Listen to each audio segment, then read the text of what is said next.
안녕하세요. 최창호의 칼럼 매니지먼트 강의 오늘은 7번째 시간입니다.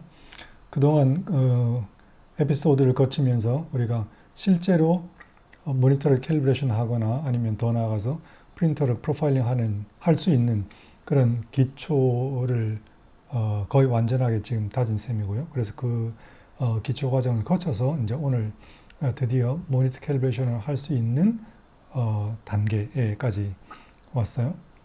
자, 그래서 그걸 설명드리기 전에 참고 삼아 또 한 가지를 말씀드리면 이 동영상 시리즈는 즉 칼럼 매니지먼트 강의라는 이 동영상 시리즈와 그리고 물론 그것이 바탕을 두고 있는 저희 책 칼럼 매니지먼트 강의는 특정한 분야의 색채 작업자를 위한 것이 아니에요. 즉 다시 말하면 사진가만을 위한 것도 아니고 디자이너만을 위한 것도 아니고 무슨 인쇄를 하신 분들만을 위한 것도 아니고 전문적인 색채 작업을 하는 분들만을 위한 것도 아니고 공통점은 그런저런 여러 가지를 다 통틀어서 색채를 작업할 때 필요한 모든 그 분야의 공통적인 필요한 정보를 드리는 거예요.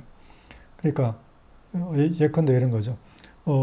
온갖 여러 가지 그 필요한 음식을 만드는데 필요한 뭐 야채라든가 뭔가가 모두 다 적절한 범위로 구비가 되어 있는 상태인 거죠. 그러니까 펼쳐져 있는 야채나 이런 것들을 어떤 사람이나 다 가져갈 필요는 없는 거지, 그죠? 자기가 필요한 걸 거기서 골라 가되 여러 가지 이제 스타일, 뭐 양식이든 뭐든 간에 그런 걸 합쳤을 때 그 구성은 거의 모든 분야의 색채를 작업하는 사람들에게 딱 필요한 그런 정보를, 충분한 정보를 가지고 있다. 이렇게 말씀을 드릴 수가 있어요. 그래서 자기가 필요한 걸 가져가시는 거예요. 제가 이렇게 널어 놓으면.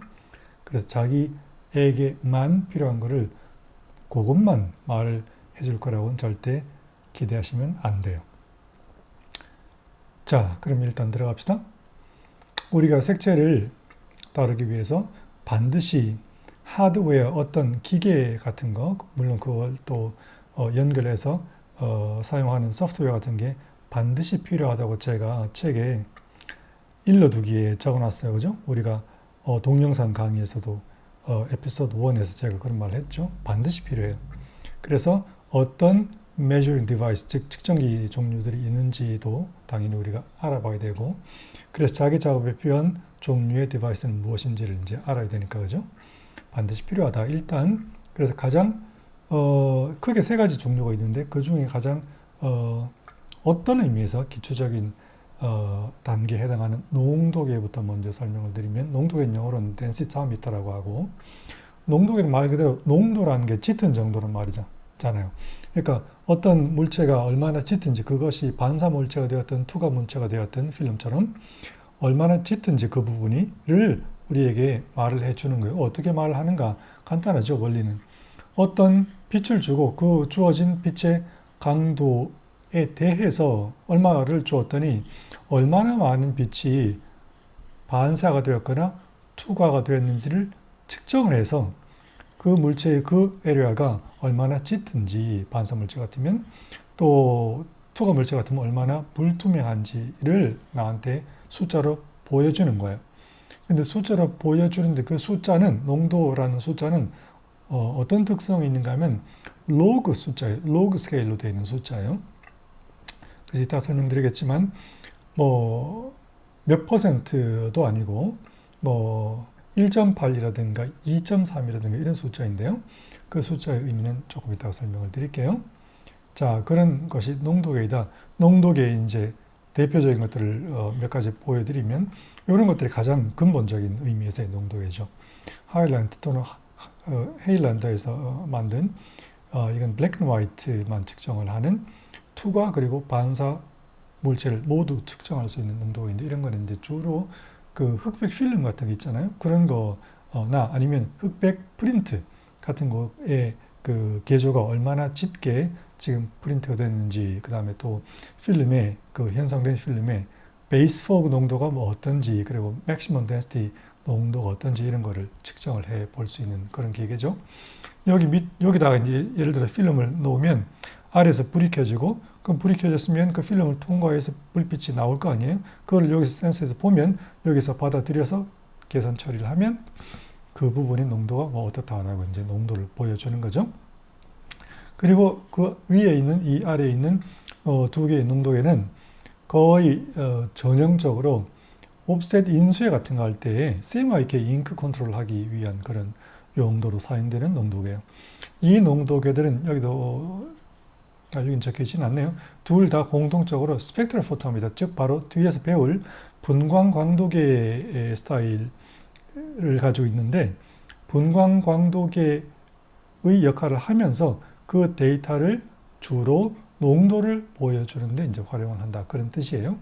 그래서 이런 제품들은 이제 구입을 해서 사용을 하시면 여기 보시는 것처럼 인쇄할 때는 이 CMYK와 CMYK에 섞인 것들의 농도라는 게 굉장히 중요하거든요. 그걸 가장 근본적인 인쇄 상태를 판단하는데 활용하는 수치인데 어떤 패치 위에다가 그 측정구를 두고 여기 클릭을 하면 그 인쇄 잉크의 현재 상태 농도, CMYK 상태 농도, 그 다음에 이건 아까 말씀드렸듯이 분광 광도계 역할로 하는 거기 때문에 LAB라든가 여러 가지 굉장히 인쇄를 하는데 필요한 거의 모든 정보를 이 한 개 기계로 휴대용으로 우리가 측정해서 알아볼 수 있는 거예요. 예를 들면은 단순한 농도뿐만 아니라 농도도 여기 이제 이따가 설명드리겠지만 여러 가지 기준이 있거든요. 여러 가지 기준에 의하면 어떤 농도인지, 그 다음에 또 LAB는 무엇인지, 또는 뭐 LCH는 무엇인지, XYY는 무엇인지, 그리고 또 인쇄를 할 때는 무슨 닷게인 그런 말이 있어요. 그 닷게인은 얼마나 되는지, 또 이 잉크 지금 그 인쇄된 상태는 퍼센티지가 dot area라고 하는 퍼센티지가 몇 퍼센트로 지금 인쇄가 된 건지 등등에 대해서 거의 인쇄에 있어서의 잉크 농도 조절에 거의 필요한 모든 정보를 보여주는 그런 제품들이라고 할 수 있죠. 이거 두 개는 분광 광도계 기반의 농도계다 이렇게 생각을 하시면 돼요. 자, 이런 등등의 농도계가 있고 아까 말씀드린 그 농도 숫자라는 게 로그 숫자로 나온다고 그랬잖아요. 그 로그는 1씩 증가할수록 이 숫자는 그냥 1, 2, 3, 4가 되는 거지만 그거는 10배, 10배, 10배가 되는 거예요. 그러니까는 다시 말하면 optical density, 즉 광학 농도가 1이면 그건 무슨 의미인가 하면 주어진 빛을 10%만 투과시키거나 10%만 반사한다는 거예요. 쉽게 말하면 우리가 에피소드 2에서 배운 포톤이라는 걸 아마 잠시 배웠었는데 그죠? 그 빛에 대해서 공부하면서 빛은 가장 근본적인 단위가 포톤이라고 하는 것이다. 빛알 광자라고 하는 거예요. 그 빛알 광자 포톤을 만약에 10,000개를 던졌으면 그 10,000개 중에서 1,000개만 검출이 되면 그때의 optical density는 1.0이라고 하는 거예요. 즉 10%만 돌아오거나 통과했다는 거죠. 그러면 optical density가 2가 되면 얼마만큼 이 투가 되거나 반사된 건가? 그거의 10분의 1, 즉 1%만 투과가 되거나 반사가 된 거죠.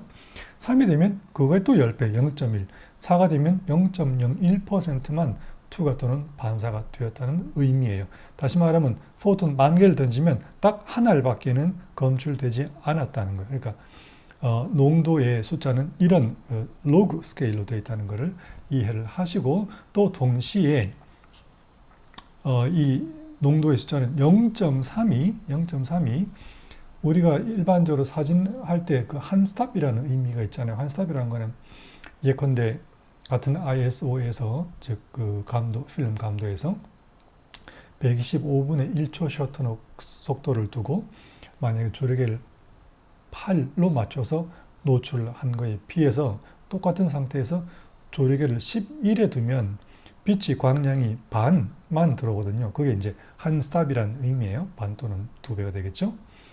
그런 의미에서의 반의 한 스탑에 해당하는 거예요. 0.3이면 50.1%, 거의 50%죠. 반, 0에 비해서 반만 투과가 되거나 반사가 된다는 의미고 0.6이면 그거에 또 반, 0.9면 또 그거에 반, 0.12면 1.2면 그거에 또 반 이런 식으로 0.3이 사진에서의 한 스탑, 즉 빛의 2배, 반배 관계와 같다라고 생각을 하고 계시면 돼요. 그리고 이런 농도계는 필름 농도 이런 거 이외에 주로 이제 사용되는 게 아까 설명드린 것처럼 인쇄할 때 CMYK 잉크 컨트롤 할 때 거의 다 사용되거든요. 그때의 잉크 농도는 특정하게 CMYK에 관한 농도예요. 그냥 어떤 색깔이나 농도가 아니라 CMYK라는 게 딱 정해져 있어요. 그건 무슨 말인가 하면 그 농도계는 그게 분광 광도계 기반이든 아니면 특정한 필터가 들어있든 간에 사이엔, 마젠타, 옐로우, 블랙이라는 것을 검출하기 위해서 필요한 어떤 특정한 종류의 필터가 들어있는 거예요. 필터가 만약에 들어있는 기종이라면 그러면 거기에 그 농도계에 들어있는 특정한 종류의 특정한 색깔의 필터가 어떤 색깔인가에 따라서 같은 마젠타나 같은 사인이라 할지라도 농도를 측정하면 걔가 받아들이는 빛의 종류가 달라지기 때문에 그 농도의 값이 조금 달라질 수가 있어요. 그래서 우리는 어떤 분광적인 스펙트럼 특성을 가지고 있는 것을 마젠타로 보고 사인으로 보고 옐로우로 볼 것인지의 그 정의에 따라서 몇 가지의 그 농도에 관한 국제적인 기준이 다른 게 있어요. 예를 들면 스테이러스 E, 스테이러스 I, 스테이러스 T 이런 등등의 이게 농도를 측정한 것에 관한 기준이거든요. 이런 기준은 어떤 특정한 파장에 있는 것을 우리는 사이엔으로 보겠다라는 그런 기준이 서로 조금씩 다른 거예요. 그러니까 농도계라고 다 똑같은 게 아니라 그런 말이죠.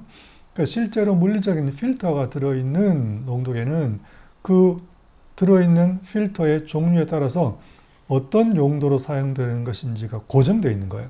그러니까 농도계를 구입하시면 특정한 필터가 들어있는 그런 종류의 농도계라면 이게 T인지 I인지 E인지 그걸 알고 나한테 필요한 게 뭔지를 정해서 구입을 하시고 그 범위 안에서만 사용을 하시는 거예요. 그러나 얘들처럼 스펙트럴 포토미터, 즉 분광광도계 기반의 농도계는 분광광도라는 건 어차피 측정하는 거는 스펙트럼을 측정하는 거기 때문에 스펙트럼을 측정하고 난 다음에 나는 어떤 기준이 필요하라고 공식을 이걸 써라 저걸 써라고 하면 어떤 기준이라도 그 기준에 맞는 농도를 우리가 볼 수가 있어요. 그래서 농도계라는 게 크게 이런 면에서 두 가지가 있다. 분광광도계 기반의 농도계는 측정을 한 다음에 내가 원하는 어떤 종류의 농도 표준을 정해서 그걸 바탕으로 농도를 알아볼 수 있고 그것이 아니라 물리적인 필터가 들어있는 그런 딱 고정된 스타일의 농도계를 사용을 하신다면 그거는 이미 정해져 있는 거기 때문에 애초에 구입하실 때 먼저 나한테 맞는 게 이건지 저건지를 알고 그거를 구입하셨어야 된다. 그런 뜻이에요. 자, 어쨌든 한번 봅시다. 그러면 CMYK 똑같은 제가 가지고 있는 어떤 인쇄물을 측정을 했어요. 물론 분광광도계 스타일의 i1 프로2로 측정했기 때문에 이게 지금 가능한 거예요. 측정을 한 다음에 각각의 서로 다른 그 농도 기준에서 어떻게 정말 농도를 다르다고 표현하는지를 한번 봅시다. 스테이러스 DE라고 하는 것은 독일 표준이에요. 그게 DIN이라고 하는 게 독일 표준이란 말이에요.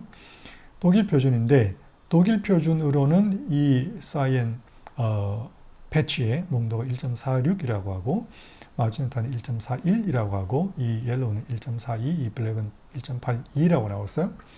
근데 같은 DIN인데 NB라고 붙어있는 narrow band, 더 좁은 부분의 스펙트럼을 가지고 판단하는 농도 기준인 스테이러스 I를 기준으로 한다면 같은 패치가 사이에는 1.49, 마젠타는 1.50, 그 다음에 이 옐로우는 1.52, 블랙은 똑같이 1.82라고 서로 다른 숫자를 보여주죠.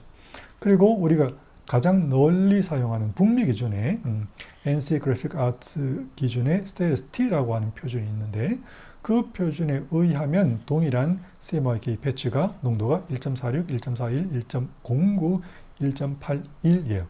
특히 옐로우에 대해서 굉장히 큰 차이가 나죠. 아까 보신 것처럼 이 로그 수치로 0.5, 0.4가 난다는 건 굉장히 큰 그 차이예요.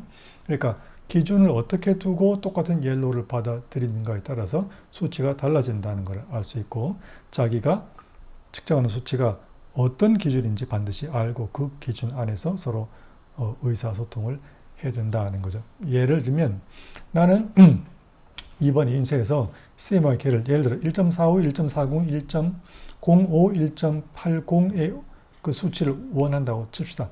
근데 어떤 그걸 실제로 인쇄해 줄 인쇄소가 농도계를 사용하는데 분광 광도계 기반이 아니라 실제 물리적인 필터가 들어있는 농도계이고, 그 농도계는 만약에 DIN AB, NB 타입이다라고 하면 그 기기가 나한테 얘기를 해줄 농도는 완전히 다른 농도를 가지고 얘기를 해줄 거예요. 그러니까 커뮤니케이션이 완전히 어긋나게 되는 거죠. 그러니까 항상 기준이 뭔지 알고 그 기준 안에서 우리가 의사소통을 해야 한다, 그런 뜻이에요. 자, 그런 농도계가 있는가 하면, 농도계라는 거는 당연히 이제 어떤 특정한 컬러는 사실 아니에요. 그 컬러가 있더라도 컬러의 짙은 정도만 우리에게 말해주는 거니까, 실제로 옵셋 인쇄 같은 거 할 때 이외에는 우리가 일반적으로 말하는 색깔리에 사용되지는 않는 거죠.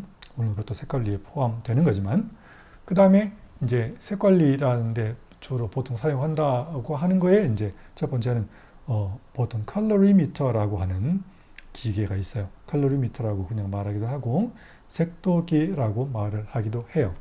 이거는 아까 농도계에서도 실제 물리적인 필터가 들어있는 것들이 있다고 그랬잖아요. 그것처럼 실제로 RGB 필터가 특정, 그것도 물론 색깔이 있겠죠.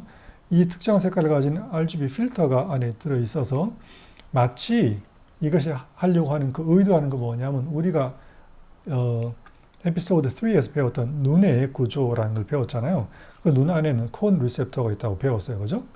즉, 그 원뿔 세포 이런 거 있다고 배웠잖아요. 거기에 컬러를 구분할 수 있는 신호를 제공한다, 이렇게 말씀을 드렸잖아요.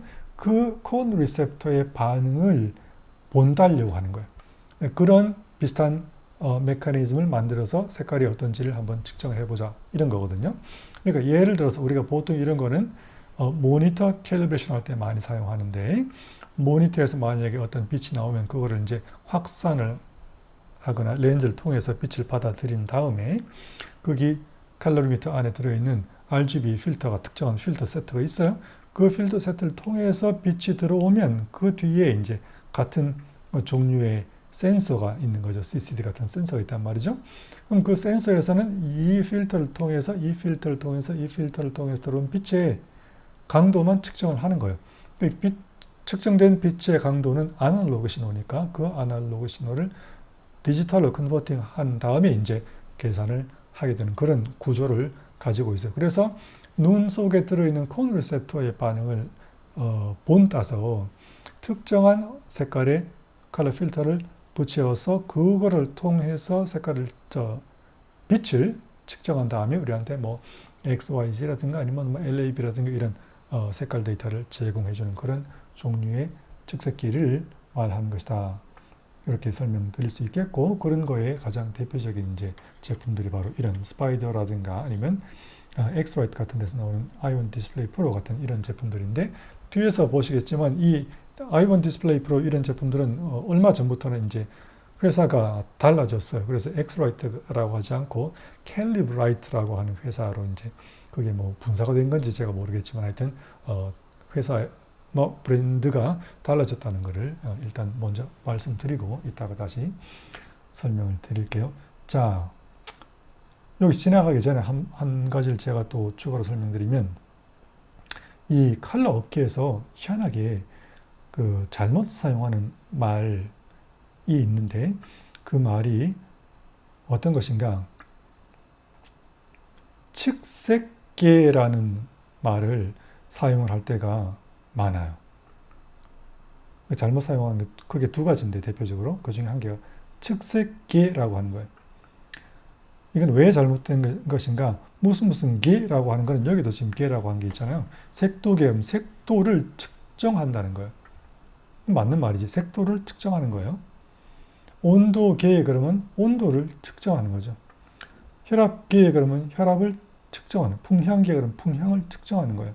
계라는 거는 그 자체가 측정을 한다는 말이 되는 거죠. 측색계열은 그건 뭐예요? 측색을 측정한다는 거 아니에요. 그 말이 안 되는 거지, 그죠? 그러니까 측색계라는 건 말 자체가 안 되는 거예요. 측색기라고 말을 해야 되는 거예요. 측색기라고, 측색하는 색깔을 측정하는 기기다, 그런 뜻이죠.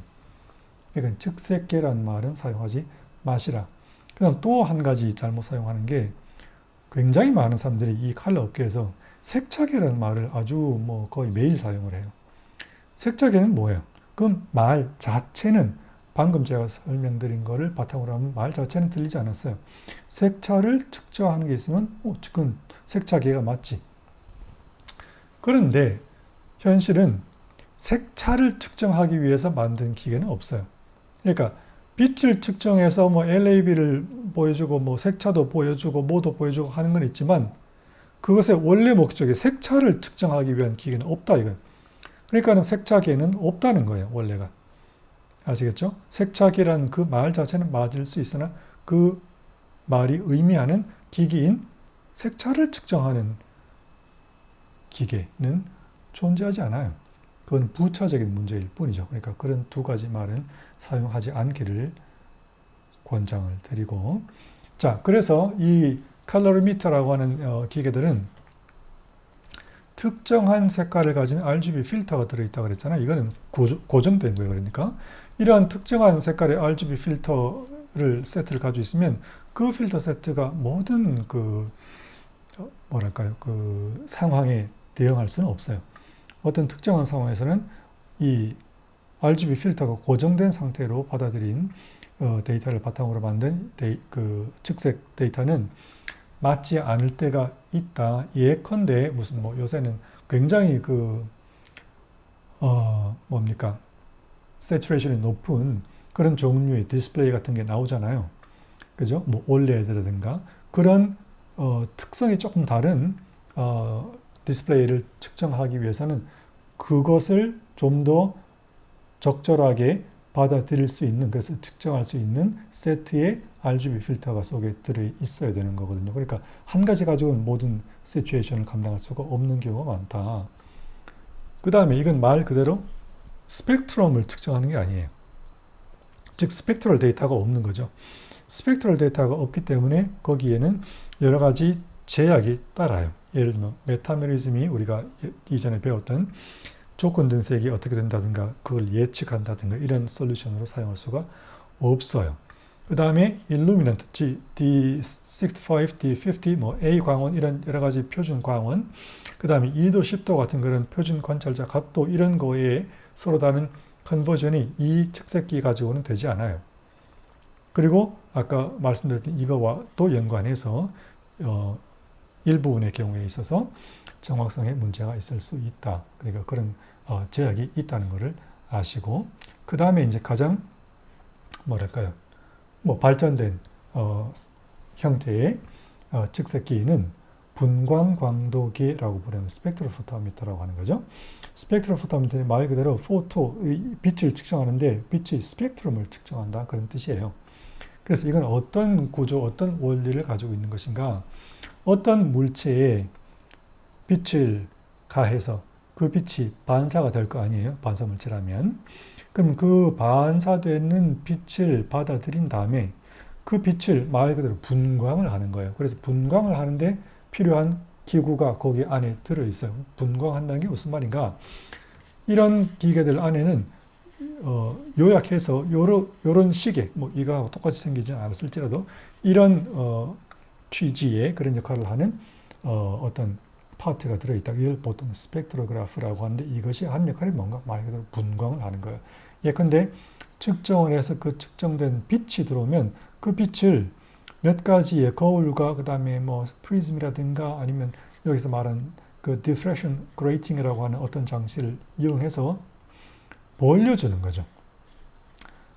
파장이 짧은 빨간 것부터 파장이 긴 보라색까지 빨주노초 파나보를 전부 다 이렇게 벌려서 광을 분해하는 거예요. 분광이라고 하는 거죠.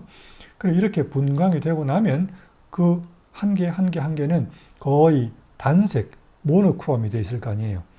그죠? 여기는 전부 다 한 거의 파장을 가지고 있는 그런 상태가 되어 있겠죠. 그래서 이렇게 하는, 이렇게 분광해주는 그런 핵심 파트를 모노크로메이터라고도 하고요. 모노크로메이터니까 말 그대로 모노크롬으로 단색광으로 나눠준다. 그런 뜻이죠. 그렇게 나눠주는데 보통 뭘 사용하는가 하면 이런 diffraction grating이라고 하는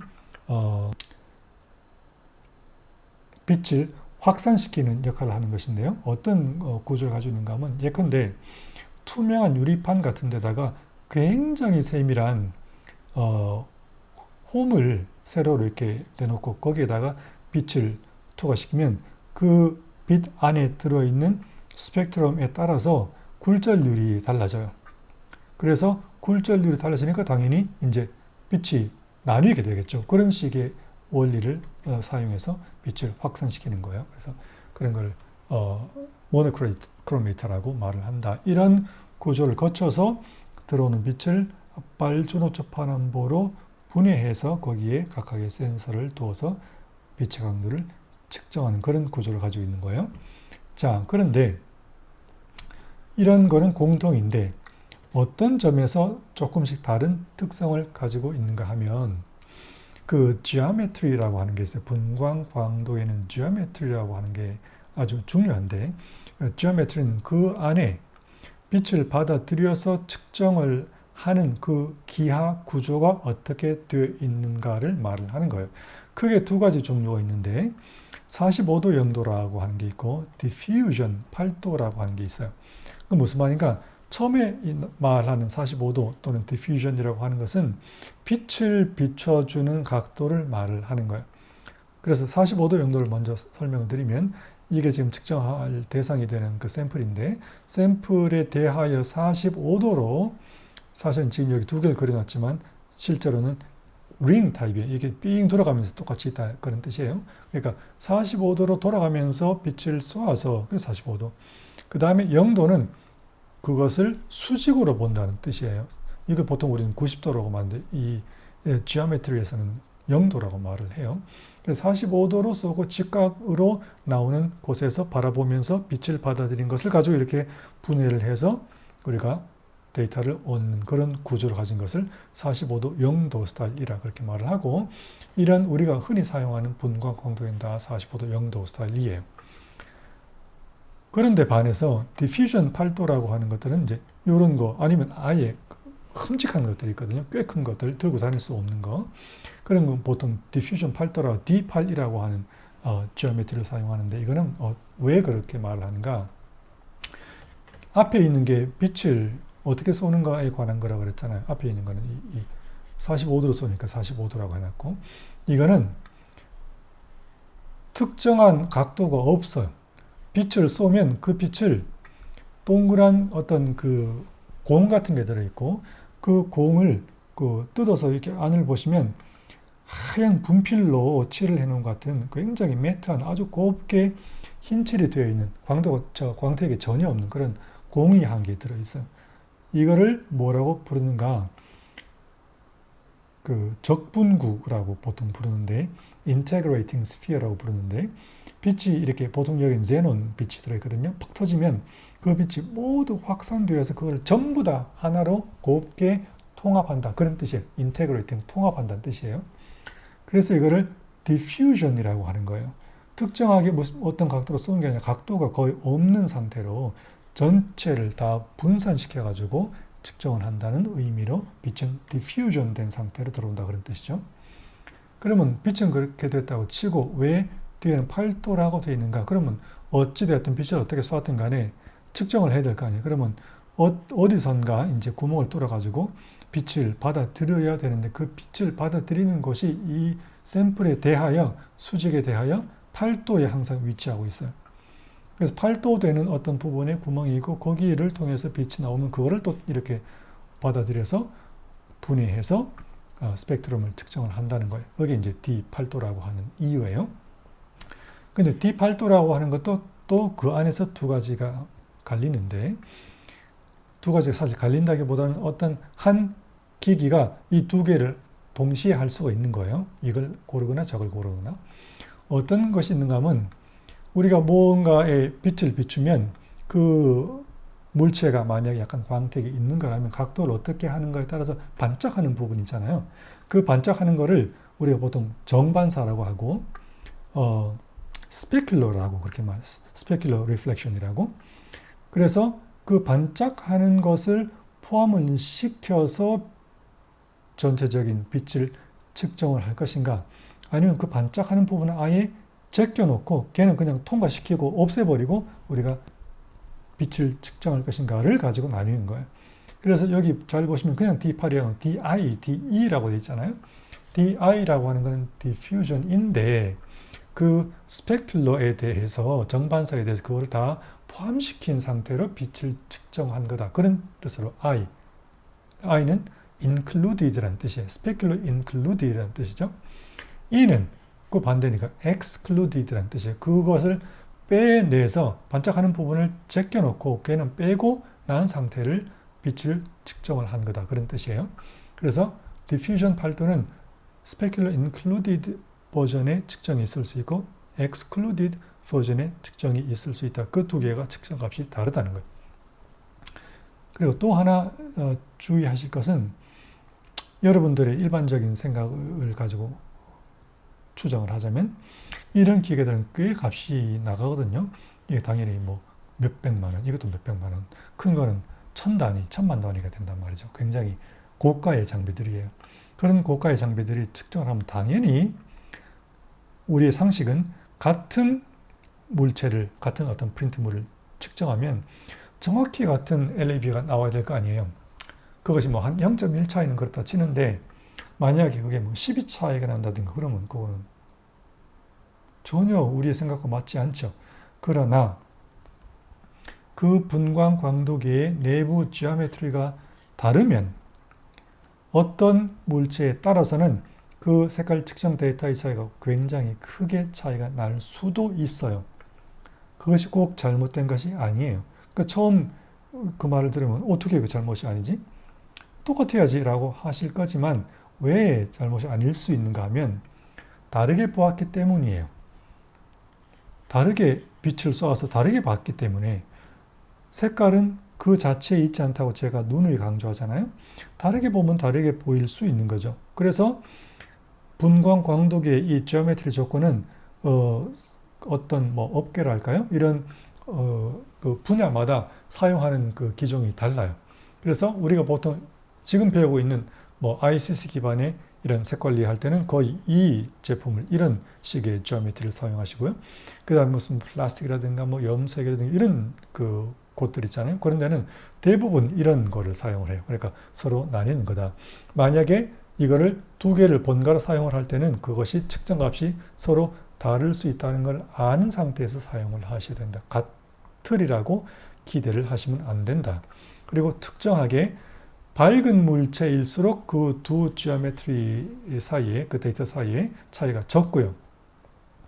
어두운 물체일수록 이 두 종류의 측색값이 점점점 커져요.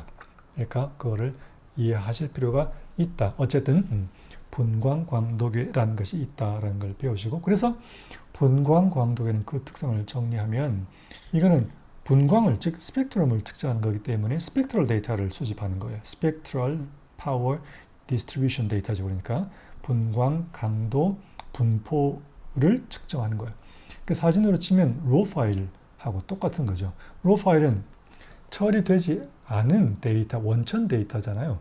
그거를 어떻게 처리하는가에 따라서 여러 가지 형태로 자유자재로 변화할 수 있는 것처럼 스펙트럴 데이터는 색깔에 있어서의 원천 데이터예요. 따라서 이 원천 데이터가 있으면 우리가 그것을 이용해서 할 수 있는 모든 요구 조건에 다 맞춰서 작업을 할 수가 있어요. 예를 들면 똑같은 걸 측정을 했을 때라도 그것이 D50 또는 뭐 A 또는 D 얼마, 여러 가지 서로 다른 광원에서 어떤 색깔로 보이는지에 대한 계산, 그 다음에 어떤 각도로 보았을 때 어떻게 보이는지에 대한 계산, 아까 처음 배웠던 농도가 어떤지에 대한 계산, 이게 어떤 두 가지 물체가 광원에 따라서 메타메리즘이 얼마나 달라지는가, 이런 거를 메타메리즘 인덱스 MI라고 하거든요.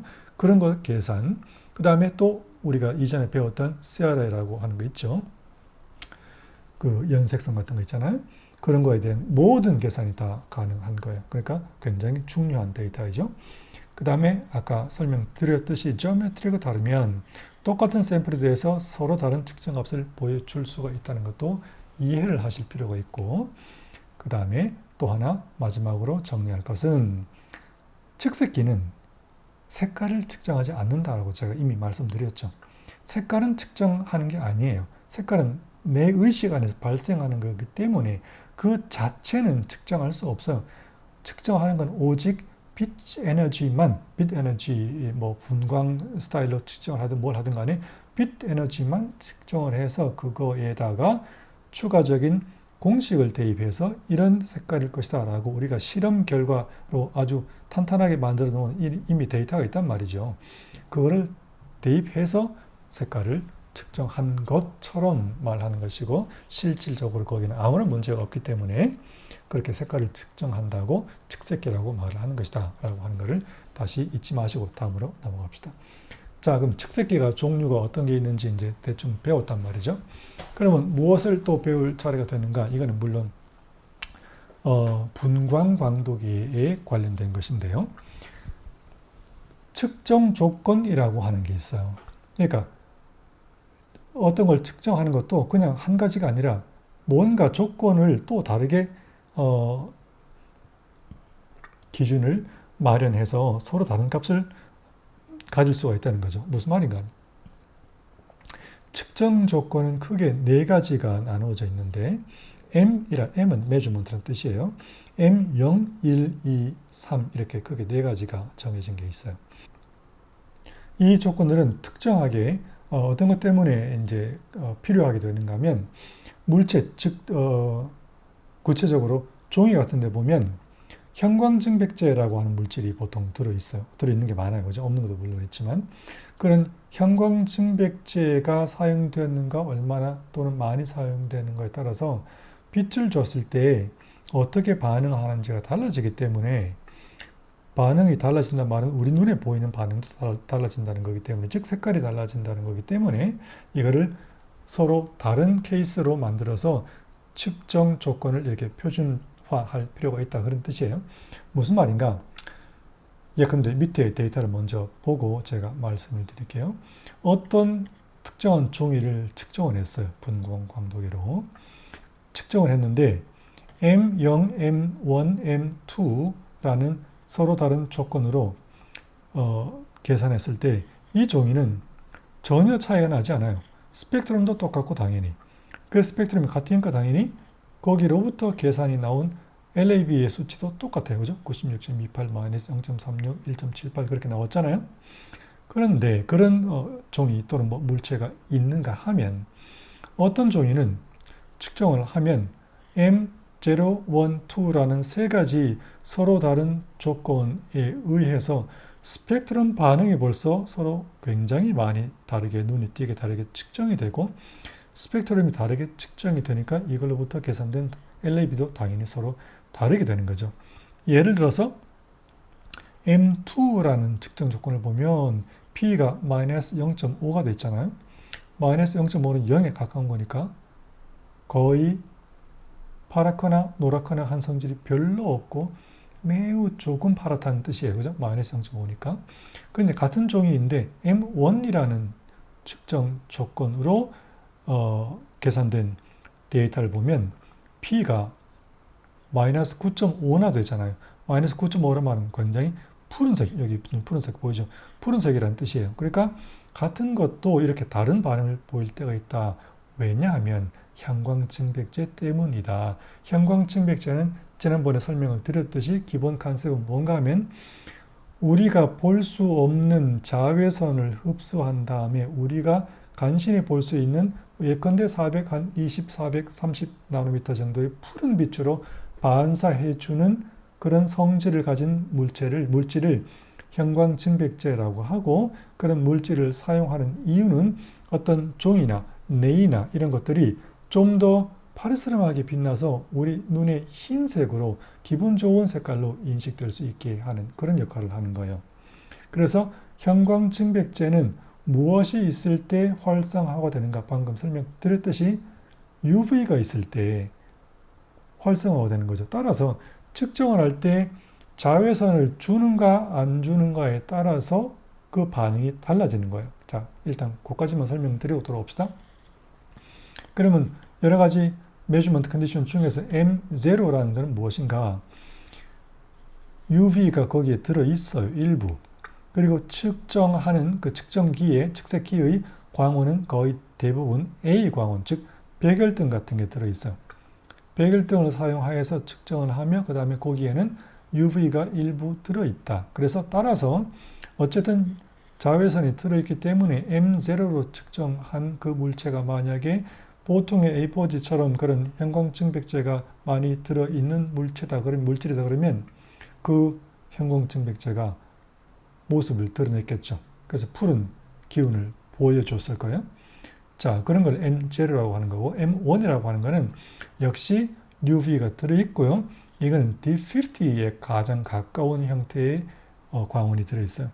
UV가 당연히 이거보다 더 많아요. 그래서 일반적인 실제 바깥 햇빛에 거의 준한다고 보시면 돼요.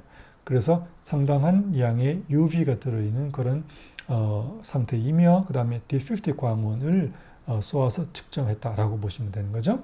그래서 똑같은 물체도 형광증백제가 똑같이 들어있는 것도 M0보다 M1 상태로 측정을 하면 더 형광증백제 그 반응 양이 증가하기 때문에 더 푸르게 보이는 거죠. 그래서 여기 보세요. 이제 다시 같은 형광증백제가 들어있는 페이퍼인데 M0 상태로 측정했을 때 B는 마이너스 7이고 M1 즉 더 많은 UV를 주어서 측정한 거는 마이너스 9.5가 됐잖아요. 그죠? 그러니까 더 파랗게 되는 거예요. 실제 바깥 햇빛에서 봤다 이렇게 생각을 하시면 돼요. 그럼 M2는 뭔가? 이거는 가장 핵심은 UV를 아예 다 깎아냈다는 거예요. UV가 전혀 들어있지 않고 그 다음에 측정 그 대역이 400에서 700나노미터 사이를 가지고 측정을 해요. 그러면 형광증백제가 들어있더라도 그거에 반응이 거의 나오지 않는다는 거죠. 그래서 정리를 하면 형광증백제가 아예 애초에 들어있지 않은 종이 혹은 물체는 M012 측정 조건에 대하여 차이가 나지 않는다. 형광증백제가 들어있는 물체 또는 종이는 M012라는 서로 다른 측정 조건에 대해서 당연히 서로 다른 반응을 보인다. M1이 가장 형광증백제 반응이 심하고 따라서 푸른색이 강조되어서 측정이 되고 이게 바로 M1이에요. 이게 그 두 번째가 이제 M0가 되겠죠. 여기도 UV는 들어있으니까 UV를 컷하는 것이 바로 M2다. 그러니까 M0, 12 서로 다른 측정 조건에 대해서 상당히 다른 반응을 보인다는 거예요. M3는 뭐냐? M2에다가 편광 필터를 끼워 놓은 거예요. 편광 필터라고 하는 우리가 사진 찍을 때 보통 뭐 유리라든가 무슨 뭐 강물이라든가 이런 거 반사 없애는데 보통 사용을 하잖아요. 그래서 마치 그런 것처럼 어떤 그 프린트를 했는데 예컨대 인쇄를 했단 말이죠. 방금 나온 인쇄물은 거기 약간의 물기는 아니지만 물기 같은 게 있어가지고 약간 반짝반짝한 게 있어요. 그런 거를 고려하지 않고 그거를 딱 제거한 상태에서 그 안쪽을 측정을 하는데 사용을 하는 거예요. 그래서 그런 용도로 사용하는 것이 M3 타입이다. 그래서 이거는 보통 인쇄할 때 사용되는 것이고 그리고 일반적인 ICC 기반의 색관리를 할 때는 M012를 사용한다. 그래서 측정 조건이 크게 네 가지가 있다. 대부분은 M012를 사용한다. 아이온 프로 2 같은 제품들은 또는 아이온 프로 3 같은 제품은 M012를 다 지원을 하고 그 다음에 아이온 프로 3 플러스 같은 거는 M3도 지원을 하고 아이온 프로까지는 M0, 즉 M0만 지원을 하는 거예요. 그러니까 기기마다 지원하는 그런 측정 조건이 다르다는 것도 이해를 하실 필요가 있다. 자, 이 단계에서 이제 다시 한번 제가 에피소드 1에 18분 몇 초쯤에 제가 말씀드렸던 거를 다시 꺼낼 필요가 있는데 그때 제가 두 가지 개런티를 한 게 있어요. 뭐냐? 첫 번째, 누구라도 색 관리에 대해서 이해를 하실 수가 있다. 어떤 조건에서? 충분한 에너지를 들여서 충분히 실행을 하신다면 누구라도 당연히 이해하실 수 있다는 것이 한 가지 개런티예요. 물론 이게 조건이죠. 저 같은 사람이 이해를 하는 것은 다른 사람도 다 할 수 있다는 거예요. 그러나 이 똑같은 말을 다르게 바꿔서 말하면 충분한 에너지, 그 충분하다는 게 사람마다 다르다는 거예요. 충분한 에너지, 충분한 실행을 하지 않는다면 절대로 이해하실 수가 없어요. 그래서 제가 이제까지 보아온 일종의 통계적인 수치를 말씀드리면 저한테서 이런 걸 배워서 이 학생은 기본은 충실하게 이해했다. 그래서 이제 자기가 뭘 하려면 할 수 있겠다라고 판단되는 그 비율이 10%가 채 되지 않아요. 약간 놀라운 일이죠.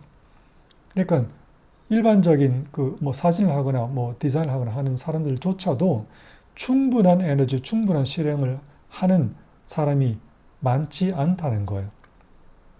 그래서 다시 한번 강조하지만 이 색관리는 이것도 다 말씀드린 거죠. 그 기본 컨셉은 deceptively easy. 그 무슨 말인가? 이거 정말 다인가? 이걸 하면 다 그게 된다는 거야? 라고 속을 정도로 쉽다는 거예요. 쉬워요. 전혀 어렵지 않아요.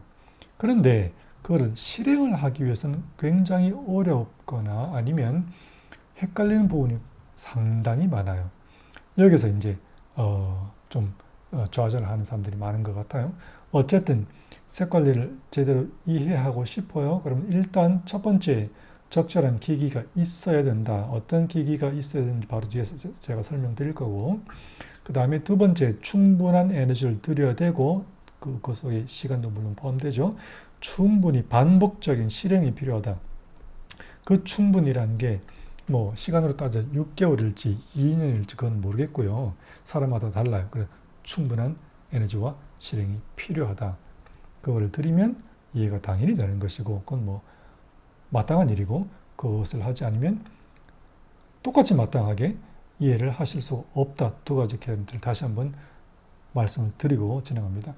그래서 색관리라는 것을 아주 딱 그 에센스로 줄여서 설명을 하면 지난번에는 이제 조금 다른 측면으로 상황에 따라서 서로 다른 RGB나 CMYK를 마련해서 내가 의도하는 LAB를 똑같은 거를 전달하는 것이다. 그게 색관리다 라고 그랬죠. 그럼 맞는 거예요. 약간 다른 측면으로 똑같은 얘기지만 측면을 다르게 보는 거예요. 다르게 보면 어떻게 정리할 수도 있는가? 두 가지로 정리를 할 수 있다. 첫 번째, 정확하게 봐야 돼요. 당연하죠. 컬러 작업을 하는데 정확하게 보는 게 필요 없는 게 어디 있어요? 어떤 경우라도 어떤 종류의 컬러 작업을 하더라도 정확히 볼 수 있어야 돼요. 그래서 오늘 핵심적으로 배울 모니터 캘리브레이션이 필요한 거예요. 정확히 봐야 되고 그 다음에 여기에 포함되는 것은 모니터 캘리브레이션도 포함되고 색상 설정도 포함되는 거죠. 그 다음 주변 광원을 어떻게 하는 거 이런 거 다 포함되는 거예요. 그 다음에 두 번째는 그렇게 보고 내가 어떤 준비를 했으면 그 파일을 준비했으면 그것을 정확하게 변환해서 전달을 할 수 있어야 돼요. 정확하게 변환하고 전달을 하려면 프로파일이라고 하는 게 있어야 되고 그 프로파일을 정확히 만들어야 되고 어떻게 하는 것이 정확한 변환인지 방법도 알아야 되는 거죠. 그걸 할 줄 알면 색관리를 한다는 거예요. 이거 봐. 이게 지금 말은 단순하잖아요. 그죠? 이거 두 개를 잘 한다? 그러면 색관리를 잘 한다는 거예요. 근데 이걸 하기 위해서 알아야 할 것이 상당히 복잡한 내용들이 있다. 그래서 그게 어려운 점이다. 그런 뜻이에요. 자, 그러면 이제 모니터 캘리브레이션에 들어가기 직전에 그러면 어떤 툴들을 여러분들이 필요로 하는가를 한번 정리를 해봅시다. 구체적으로 첫 번째 가장 기초적인 단계로 여기 물론 농도 이름 뺐어요. 가장 기초적인 단계로 모니터 캘리브레이션이라고 하는 것은 누구든지 해야 되는 거예요. 어떤 종류의 색채 작업자이든 모니터 캘리브레이션은 그건 필수예요. 그래서 모니터 캘리브레이션을 할 수 있는 기기가 필요하다. 가장 근본적으로. 그걸 할 수 있는 게 바로 이런 제품인데 아까 잠시 말이 나왔지만 원래 엑스라이트 건데 지금은 회사가 또 달라져서 캘리브라이트라고 하는 회사가 되어 있어요. 캘리브레이트가 아니고 캘리브라이트예요. 이름도 조금 달라져서 i1이 아니고 컬러 체커 디스플레이 프로라고 이렇게 말을 붙여놨네요. 보니까 이 제품이 시리즈가 3개인가 그렇더라고요. 이 프로라는 게 있고 또 뭐 플러스인가 하는 게 있고 또 그 더 기초적인 게 있는데 핵심은 뒤에서 배우시겠지만 모니터 캘리브레이션 할 때 화이트 포인트를 정할 때 몇 켈빈이 아니고 XY라는 숫자를 입력할 수 있는 제품을 선택하시는 것이 매우 중요해요. 그거를 입력할 수 있는 제품이 디스플레이 프로예요. 그래서 제가 프로라고 써놓은 거예요. 잊지 마세요. 어떤 제품을 고를 때 내가 모니터를 정확하게 캘리브레이션을 하고 싶으면 그 캘리브레이션 소프트웨어가 XY 값 입력을 가능케 하는지를 잘 보세요. 그렇지 않으면 정확한 매칭을 할 수가 없어요. 자, 일단 모니터 캘리브레이션 도구는 이것이 필요하다. 제가 알기로 한 40만 원대 정도 하는 것 같아요. 대략. 바로 한 단계 업그레이드를 하면 이런 제품이 있어요. 이것도 캘리브라이트로 나눠졌네 보니까. 원래 엑스라이트인데 원래 이름이 엑스라이트 i1 스튜디오라고 하는 건데 지금은 컬러 체커 스튜디오라고 하는 것으로 바뀌었어요. 이거는 어떤 의미에서의 업그레이드인가 할 수 있는 게 많아요. 이건 모니터나 프로젝터만 캘리브레이션 할 수 있는 거거든요. 근데 얘는 모니터 프로젝터 가능하고 프린터도 가능해요. 프로파일링이. 근데 게다가 또 너무나 신기하단 말은 이 가격에 이런 것까지 그런 뜻이에요. RGB 프린터도 되고 즉 잉크젯 프린터도 프로파일링 가능하고 CMYK 프린터도 즉 무슨 옵셋도 가능하기도 해요. 또는 뭡니까? 레이저 프린터 같은 거 있잖아요. 그런 것도 프로파일링 가능해요. 그것도 된다. 스캐너 프로파일링도 되고요. 단지 이제 특징이 뭐냐면 다 되는데 좋은데 특징이 이 기계는 이런 기계와 달리 앞서 배운 스펙트럴 포토미터에 해당하는데 그 중에서도 메저먼트 컨디션 M2만 지원하는 거예요. 벌써 약간 제약이 있죠. 스펙트럴 포토미터라고 하는 건 당연히 좋은데 M2만 지원을 해요. 딱 고정되어 있어요. 그 다음에 옵션들이 딱 한정된 것밖에 사용할 수 없어요. 예컨대 모니터 캘리브레이션을 할 때도 아마 제가 이해하기로 이 XY 값을 입력할 수 없을 거예요. 그래서 가격이 싼 거예요. 할 수 있는 가지수는 많은데 그걸 각각을 할 때 우리가 운신의 폭이 그냥 가야 하는 길로만 가게 전혀 움직일 수 없게 만들어 놓은 거란 말이죠. 그래서 가격이 비교적 저렴하다. 제 기억으로 한 70만 원대쯤 하지 않을까 싶어요. 원래 이게 엑스라이트가 했을 때 66만 원 한 걸 제가 본 적이 있는데 하여튼 옵션이 굉장히 제한되어 있다. 그러나 할 수 있는 건 많다. 따라서 전체적인 걸 한번 해보고 싶다고 하는데 100만 원 이상 돈을 들이기엔 좀 그렇다 싶으면 이제 적절한 옵션이다라고 볼 수도 있는 거죠. 어떤 특성이 있고 어떤 그 제약이 있는지는 제 책에 보면 적혀 있어요. 잘 보세요. 그 다음 이제 좀 더 나아가면 다 풀린 거죠. 스펙트럴 포토미터에 i1 프로 3가 붙어 있는 거니까 그 시리즈가 몇 가지가 있어요. i1 포토 프로 3가 있고 i1 퍼블리시 프로 3가 있고 물론 프로 3 플러스도 있고 자 이건 어떻게 크게 다른가? 기본적으로 전부 같은 거예요. 같은데 이 i1 프로 3라는 기기에 이제 허가된 기능이 한 가지가 달라요. 뭐가 다른가? CMYK 프린터 프로파일링 가능하냐? 그러면 이게 i1 Publish Pro 3가 되는 거고 그거 안 되고 RGB 프린터까지만 가능하냐? 그러면 i1 Photo Pro 3가 되는 거예요. 그 기능이 크게 다르고요. 물론 모니터 캘리브레이션 되고 그 다음에 스캐너 프로파일링 되고요. 그 다음에 스펙트럴 포토미터죠. M012 되죠. 그 다음에 여러 가지 프로페셔널한 옵션들이 다 지원이 되고요. 그리고 이 기기가 있으면 이 소프트웨어 아니고 다른 기기를 사용해서 제가 나중에 설명할 이런 제품들을 연결해서 거의 모든 컬러 작업을 하실 수가 있어요. 그래서 아주 폭넓게 내가 뭘 한번 해보고 싶다 그러면 이쪽으로 가시는 거예요. 그러면 이것도 하실 수 있고 이런 툴들을 소프트웨어를 또 추가로 구입을 하시면 컬러에 대해서 할 수 있는 거의 모든 작업을 다 할 수 있다 이렇게 생각을 하시면 돼요.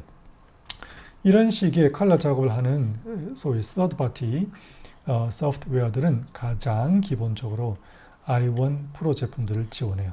i1 프로를 지원하지 않는 제품은 거의 없어요. 그러니까 i1 프로 시리즈는 거의 이 업계의 사실상의 표준이다 이렇게 생각을 하시면 돼요. 그래서 이것들이 뭐를 하는지는 저희 책 7장에 설명이 되어 있고 나중에 이제 또 동영상으로 뭐라고 설명이 되겠죠. 그래서 여러분들은 이런 툴들이 필요하다. 자기가 필요한 수준 또는 뭐 버짓 그 범위 안에서 결정을 하시면 되겠어요. 자, 그러면 실제로 모니터 캘리브레이션에 대한 설명으로 들어갑시다. 이번 시간에 아마 설명 그 기초 그 컨셉 설명으로 끝내고 바로 다음에 이어서 실제로 하는 것을 제가 동영상으로 보여드릴 거예요. 첫 번째, 모니터 캘리브레이션은 뭘 하는 거냐? 잘 보세요. 모니터는 그래픽 카드에서 RGB로 나누어서 신호가 날아오겠지, 그죠? 그럼 RGB 신호를 받아서 그거를 어떤 실제 색깔로 구현을 해주는 기계잖아요. 그게 모니터잖아요. 우리가 이미 배웠지만 RGB라고 하는 것은 Device Dependent Color예요. 어떤 신호에 대해서 뭐라고 그 기기가 반응하는지는 그 기기의 특성에 따라 달라지는 거예요. 정확히 어떤 실제 색깔로 나온다는 것은 거기 RGB 신호에 들어있지 않아요. 따라서 우리가 색깔을 관리하기 위해서는 RGB 신호가 나오면 어떤 RGB 신호에 대해서 그 기기, 여기서는 모니터죠. 모니터가 실제로 어떤 색깔로 반응을 하는지를 측정을 해야지만 컬러를 구현할 수도 있고 다른 사람하고 다른 기기하고 커뮤니케이션 할 수도 있는 거예요. 그거를 할 수 있도록 데이터를 얻어내는 것. 그게 이제 모니터 캘리브레이션이다. 이렇게 생각을 하시면 되는 거예요. 자, 더 구체적으로 한번 봅시다. 어떻게 한다는 거냐? 모니터의 반응을 자기가 원하는 기준에 맞게 조절한 다음이라고 그랬어요. 여기에 핵심 단어는 조절이라는 거예요. 영어로 adjust. 조절이라고 하는 거는 바꾼다는 거예요. 강제로 바꾼다는 거예요. 뭐를 바꿔요? 모니터의 반응을. 어떻게 바꿔요? 자기가 원하는 기준이 있는데, 이런 게 있는데, 여기에 맞도록 조절한다는 거예요. 여기에 맞도록 변화시킨다는 거죠. 그렇게 한 다음에 다양한 RGB 신호의 조합을 컬러를 디스플레이를 시켜서 어떻게 색깔로 구현되는지를 측정을 함으로써 모니터의 색 반응을 장치 독립적인 색체계로 Device Independent Color System으로 특성화하는 것이다. 그 특성화하는 게 뭐냐? 영어로는 Characterization이라고 하는 거고 다른 말로 바로 프로파일링이라고 하는 거예요. 프로파일링이라고 하는 것은 어떤 얘가 특성이 있는지를 측정해서 데이터로 모으는 것. 그래서 특성이 무엇인지를 데이터화하는 것을 프로파일링이라고 해요. 그러니까 Characterization, 프로파일링은 같은 말이에요. 다시 한번 정리를 합니다. 모니터 캘리브레이션은 모니터의 반응을 내가 원하는 기준에 맞도록 강제적으로 변화시킨 다음에 RGB 컨비네이션을 여러 가지를 띄워서 어떻게 나오는지를 측정함으로써 이 반응을 장치 독립적인 Device Independent Color, LAB, XYZ 이런 걸로 특성화해서 데이터화하는 것, 즉 프로파일을 만드는 것. 이거를 모니터 캘리브레이션이라고 한다. 이게 정의예요. 이 정의를 보시면 모니터 캘리브레이션 해서 나오는 프로파일에는 두 가지가 그 기능이 들어있다는 것을 아실 수가 있어요. 첫 번째 기능이 뭐냐? 캘리브레이션 파트가 있어요. 이거는 그 모니터의 반응을 내가 원하는 기준에 맞게 강제로 바꿔주는 효과를 나타내는 파트가 들어있다. 그걸 캘리브레이션 파트라 그렇게 말을 해요. 커브를 바꿔준다. 이 뜻이에요, 원래. 그런 파트가 있고, 그 다음에 색깔, RGB 신호 컨비네이션에 대해서 어떤 색깔로 등장하는지 색깔 반응을 측정해서 그 데이터로 만드는 프로파일 파트가 있다. 모니터 프로파일 속에는 그 프로파일의 파트와 그 다음에 캘리브레이션 파트가 함께 들어있다는 것을 잊지 마세요. 자, 나중에 또 얘기가 나올 거예요. 그래서 그렇게 프로파일을 만들면 거꾸로 어떻게 사용하는가? 내가 원하는 건 특정 LAB를 보는 것이잖아요. 어떤 LAB를 나타내려면 이 특정 모니터로는 어떤 RGB 신호가 필요한지를 계산하는데 활용을 하는 거죠. 그러면 내가 원하는 LAB가 등장하는 거예요. 그렇게 하는데 활용하는 것이 바로 모니터 프로파일이고 그 만드는 게 모니터 캘리브레이션이다. 그 뜻이에요. 그러면 기준에 맞게 조절한다 그랬는데 그 기준이 뭐냐? 무슨 기준을 거기다가 내가 이걸 원한다고 입력을 하는가? 항상 모니터 캘리브레이션 할 때는 세 가지 기준을 줍니다. 첫 번째 화이트 포인트, 두 번째 휘도, 그 다음에 세 번째 감마라고 하는 게 있어요. 화이트 포인트는 화이트 밸런스, 그레이 밸런스를 말하는 거예요. 흰색의 색깔을 말하는 거예요. 내 모니터에 흰색이 있을 거 아니에요. 그 흰색도 색깔이 있겠지. 그 색깔을 화이트 포인트라고 하는 거예요. 무엇으로 조절하는가? XY 값으로 입력을 해서 조절하거나 몇 켈빈, 5000 켈빈, 6500 켈빈이라는 켈빈 세곤도 값으로 입력해서 조절을 해요. 주로 두 가지예요. 그 다음 휘도는 영어로 luminance라고 하고 무엇을 말하는가? 그 흰색의, 이 흰색이죠 지금. 흰색의 밝기를 말하는 거예요. 이게 흰색의 색깔이 이런 흰색일 수도 있고 저런 흰색일 수도 있는데 그 색깔 말고 밝기를 휘도라고 한다. 단위는 칸델라 퍼 스퀘어 미터라고 하고 모니터의 칸델라 퍼 스퀘어 미터는 보통 그냥 니트라고도 해요. 니트라고 해도 되고 칸델라 퍼 스퀘어 미터라고 해도 되는 거예요.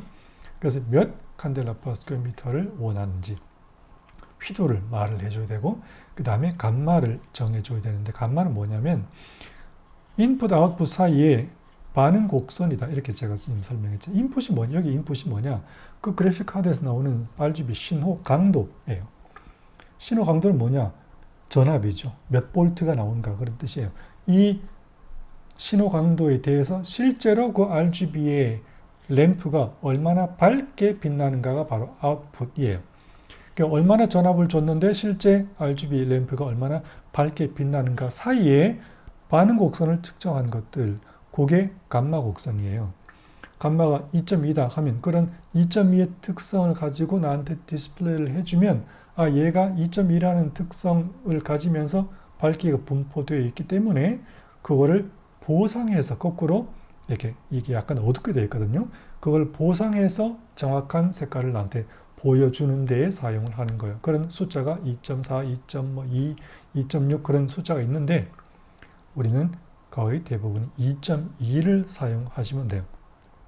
나는 무슨 감마 2.6을 요구하는 영화 같은 어떤 그 색 조절을 한다. 그러면 2.6 같은 걸 사용하겠지만 거의 대부분의 경우에 2.1을 쓰면 되니까 그냥 그거는 거의 정해졌다라고 보시면 되고 이 화이트 포인터와 휘도가 이제 조금 약간의 골칫거리기 때문에 이따가 제가 그걸 어떻게 하는지 설명을 드릴게요. 다시 한번 정리. 화이트 포인트, 흰색의 색깔을 정해야 되고요. 휘도, 루미넌스, 칸델라 또는 니트, 흰색의 밝기를 정해야 돼요. 감마는 2.2라고 하시면 돼요. 세 가지를 항상 기준을 주고 설정을 한 다음에 거기에 맞게 되도록 모니터를 강제로 기기와 소프트웨어를 통해서 조절하는 거죠.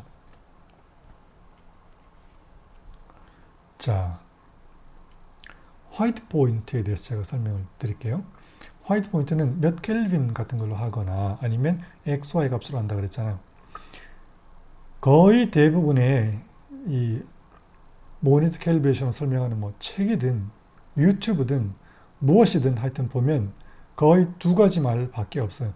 5000 켈빈을 하는가 6500 켈빈을 하는가 무엇이 더 좋은가 무엇이 더 나은가 이게 맞냐 저게 맞냐 그런 말밖에 없어요. 그거는 사실은 매우 국한된 경우에만 하는 거예요. 자, 그래서 어쨌든 할 수 있다. 그리고 할 필요가 있을 때도 있다. 언제냐?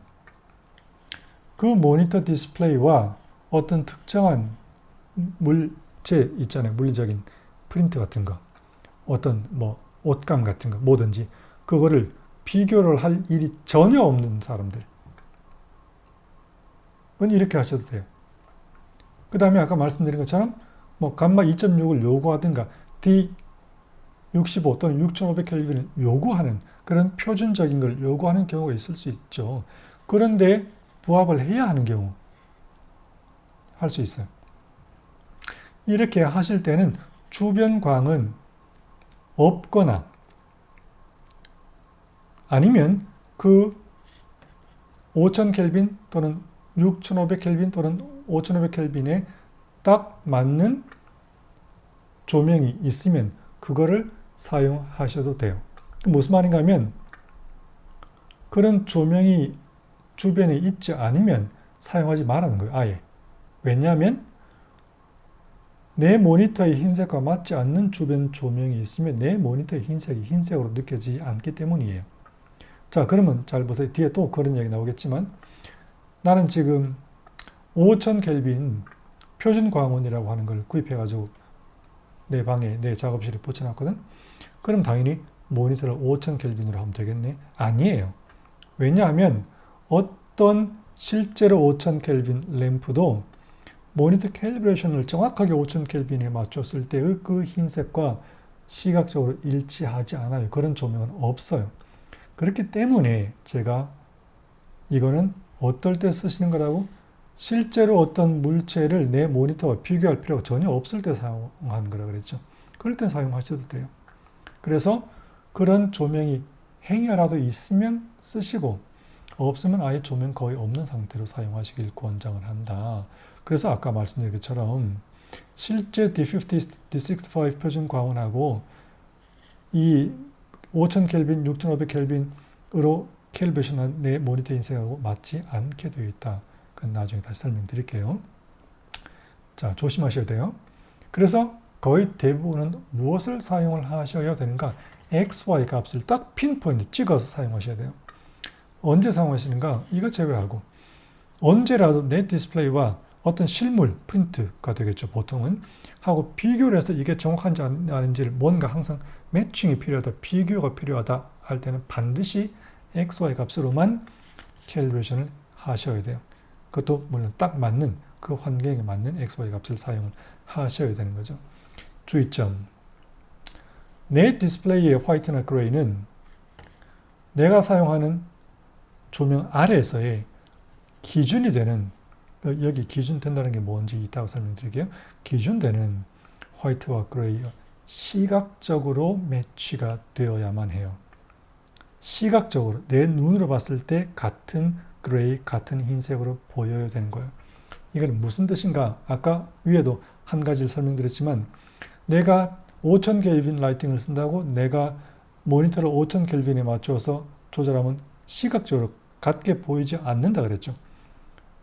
그것도 여기에 포함되는 거지만 그런 경우도 시각적으로 맞아야 된다는 거예요. 그러니까 이거 쓰면 안 된다는 거예요. 결국은. 그 다음에 시각적으로 매칭을 해야 된다, 매치가 되어야 한다는 것은 또 어떤 것도 포함하는가 하면 예컨대 내 모니터의 화이트 포인트가, 즉 그레이 밸런스, 화이트 밸런스가 내가 사용하는 조명 아래에서의 기준 화이트 또는 그레이와 일치하는지를 확인하기 위해서 사진을 찍어서 같은지 아닌지를 보고 싶은 분들도 분명히 있을 거예요. 그죠?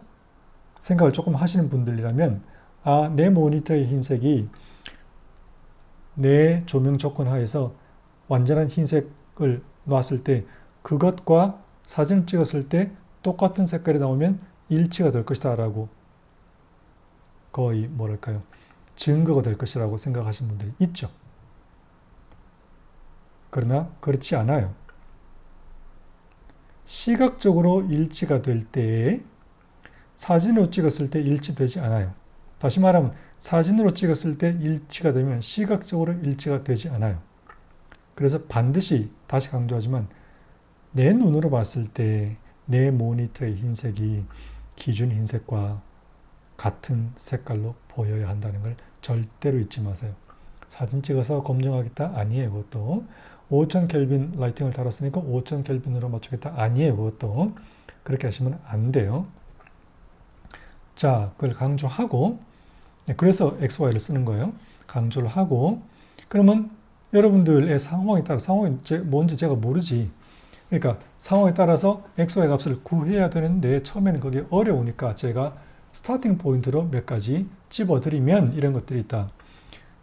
요즘 많이 사용하는 LED 중에서 이렇게 봤을 때 한눈에 봐도 차가운 그 색깔의 LED 등이 있어요. 그런 푸르스름한 LED를 쓰는 환경이라면 XY를 0.300, 0.320이라고 해서 입력해서 캘리브레이션을 한번 해보세요.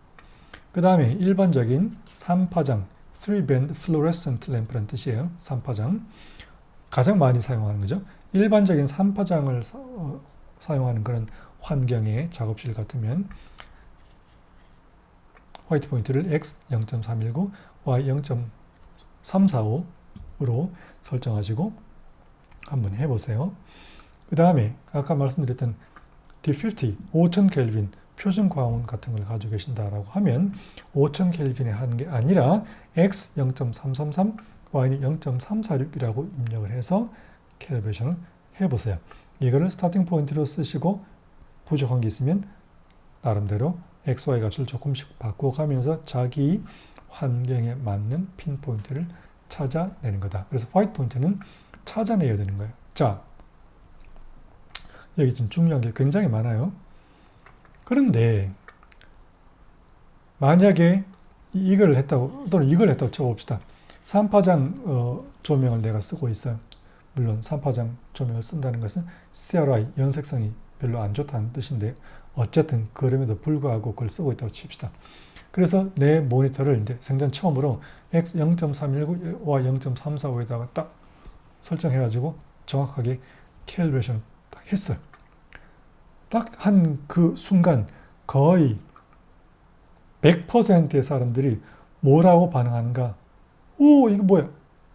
노래! 라고 반응을 해요. 왜 그럴까요? 대부분의 경우에 푸르스름한 흰색을 보면서 살아왔기 때문이에요. 그런 걸 보고 살아왔다가 갑자기 주변광에 딱 맞는 흰색을 만들었으니 푸르스름한 내 모니터의 흰색에 비해서 갑자기 노래졌겠죠. 그래서 굉장히 노래졌다고, 이상하다고, 이거 잘못된 거 아니냐고 그렇게 거의 100%의 사람들이 반응을 해요. 따라서 please 제발 놀라지 마시고 몇 분 동안 이게 정말 노란가? 아닌가? 판단하기 위해서 잠시 기다려 주세요. 새로운 화이트 밸런스를 캘리브레이션에서 얻었으면 그게 노랄 수도 있어요. 그게 오히려 또 파랄 수도 있어요. 아직 몰라요. 그것이 진짜 그런지 내가 거기에 순응할 때까지 몇 분 정도를 기다릴 필요가 있다. 놀라지 마시라. 놀라는 것은 그러나 아주 자연스러운 일이다. 한 가지 예를 제가 설명을 드릴게요. 제 학교에 어떤 모니터가 있어요. 그 모니터는 교실에 있는 모니터는 캘리브레이션 하기 전에도 화이트 포인트가 교실에 있는 조명의 화이트 포인트와 물론 다르지만 크게 다르지 않았어요. 조금만 달라. 그래서 학생들이 처음에 왔을 때부터 모니터, 첫 시간부터 모니터 캘리브레이션 하는 건 아니니까 처음에 왔을 때부터 그 흰색을 보고 이제 뭔가를 배우고 작업을 해왔겠죠. 그리고 몇 시간 지나서 모니터 캘리브레이션을 할 시간이 왔어요. 했어? 그러면 약간 달라지겠지? 그러면 그 달라지는 것 가지고는 전혀 놀라지 않아요. 아무도 노래졌어요, 이상해요 라고 한 사람도 말한 사람이 없어요. 왜냐하면 처음부터 그 색깔과 크게 다르지 않았기 때문에. 그런데 동시에 여러분들 그 노트북도 있으니까 노트북도 가져와서 이 기회에 캘리브레이션을 해서 이제 사용을 하시라라고 해서 노트북을 캘리브레이션 한 다음에 어떤 반응인지를 보면 거의 대부분은 아까 말씀드린 그 반응이 나와요. 이상해요. 어둡고 노래졌어요. 그런데 그 어둡고 노래진 그 자기 노트북의 상태가 교실의 그 모니터와 정확히 같은 상태가 됐거든요. 근데 교실의 모니터를 보고 어둡고 노랗다고 아무도 얘기 안 했는데 방금 달라진 자기의 모니터, 그 노트북 모니터를 보고는 어둡고 노래졌다고, 이상하다고 나한테 이메일을 보낸단 말이죠. 왜 그럴까요? 상대적이기 때문이죠. 우리가 첫 시간부터 배웠잖아. 색깔은 상대적이에요. 색깔의 가장 핵심 캐릭터는 상대성이에요. 방금 파랬던 게, 방금 밝았던 게 어두워지고 노래졌기 때문에 이상하다고 느끼는 거예요. 교실에 있던 그 모니터는 아무도 이상하다고 말하지 않았으면서. 무슨 말인지 아시겠죠? 그러니까 기다리시라. 정말 노래졌을 수도 있고 아닐 수도 있다. 그럼 정말 노래졌는지 아닌지를 아시기 위해서 여러분들은 어떤 기본적인 툴을 가지고 있으면 매우 도움이 되는가, 화이트 포인트 같은 거를 판단하실 때 이런 기준이 될 만한 그레이 또는 화이트로 되어 있는 어떤 물체를 하나 가지고 계시면 비교하는 데 도움이 되겠죠. 주변에 그렇게 정확한 화이트나 그레이로 된 물건이 잘 없어요. 그렇기 때문에 이런 걸 쓰는 거예요. 이거 정확한 그레이로 만들어가지고 돈 비싸게 받고 파는 거거든요. 예컨대 이제 전형적으로 큐피카드 101이라는 게 있어요. 한 장씩도 요새 파는 것 같더라고요. 한 장에 한 거의 10,000원 정도. 작은 건데 지금 보시면 이 사진보다 작아요. 또는 석장을 넣어서 한 2만 몇천 원 이렇게 받는 것 같아요. 그래서 가장 저렴한 가격으로 어떤 기준이 되는 화이트와 그레이를 보고 싶으면, 그래서 뭔가 하고 비교를 하고 싶으시면 이 큐피카드 101이라고 하는 거를 하나 사서 활용하시는 게 좋아요. 자, 그걸 구입을 하시면, 이건 제가 지금 그려놓은 이미지예요. 세 가지 화이트, 그레이 스텝이 있어요. 화이트쯤에 해당하는 게 있고, 중간 그레이가 있고, 그다음에 뭐 블랙은 아니지만 다크 그레이에 해당하는 게 있고. 그러나 여기 제가 이걸 실제로 측정해서 몇 번 측정해서 내놓은 값들을 보시면 LAB죠. LAB가 뭔지 이제 다 아시죠? 잘 보시면 화이트는 94.7 정도 보통 되고요. 화이트 위에 놓고 측정했을 때 그렇다는 거예요. 이 중간 그레이는 47.8이니까 거의 18% 반사 그레이에 정확하게 일치하는 거예요. 그 다음에 이 다크 그레이는 보통 33, 32.9 정도 나와요. L이 밝기가. 자, 그건 그렇다 치고 A, B가 0이면 0일수록 그건 완전한 그레이죠. 그죠? 근데 얼마나 0인가? 00일 수도 있지만 00은 잘 없어요, 실제로. 중간 그레이를 보시면 거의 0에 가깝죠. 이 정도면 거의 완전한 중성이 맞다라고 할 수가 있어요. 다크 그레이도 거의 중성이다라고 뭐 해도 과언이 아니에요. 0.2 정도면 괜찮단 말이죠. 그러나 A, B 값이 0.3 정도를 벗어나면 우리는 여기에 색깔이 끼어 있다는 걸 거의 캐치할 수 있어요. 더군다나 이렇게 그 기준으로 나온 그레이 스케일, 그레이 밸런스, 무슨 뭐 체커 이런 것들 있잖아요. 거기에 포함된 화이트 중에서 그 화이트의 A, B 값이 0.3 이하인 것은 제가 본 일이 없어요. 그 중에서 큐피카드 101 같은 게 그나마 제일 중성에 가까워요. 이건 지금 0.5, 0.5가 됐죠. 0.5만 돼도 지금 이거 측정한 걸 제가 정확하게 이미지로 옮겨 놓은 거기 때문에 여러분들 모니터가 이제 우리가 배운 대로 모니터 캘리브레이션 정확히 하시고 난다면 여기 색깔이 끼어 있는 걸 아실 수가 있을 거예요. A가 0.5란 말은 약간의 붉은기가 있단 말이고 P가 0.5란 말은 약간의 노란 기운이 조금 내비친다는 거예요. 실제로 보시면 이게 지금 정확한 흰색이라고 기준이 되는 상황이죠. 거기에 반해서 약간의 붉은 기운 보이죠. 약간의 누런 기운도 보이죠. 그래서 그걸 안다면 이 큐피카드라는 걸 사용해서 우리가 사진 찍어서 로파일로 사진 찍어서 그레이 밸런스를 정확하게 잡을 때 여기다가 클릭해서 기준을 잡으시면 안 된다는 거예요. 여기다가 클릭해서 기준을 잡아야 되는 거예요. 왜냐하면 이건 정확한 화이트 또는 그레이 중성이 아니기 때문이에요. 그래서 가장 중성인 데다가 클릭해서 잡아야 된다. 그러나 또 하나 거기에 이제 연관해서 설명을 드리면 여기에 클릭을 하시되 어두워질수록 디지털 카메라 이미지는 노이즈가 점점 조금이라도 더 많이 생기게 되어 있어요.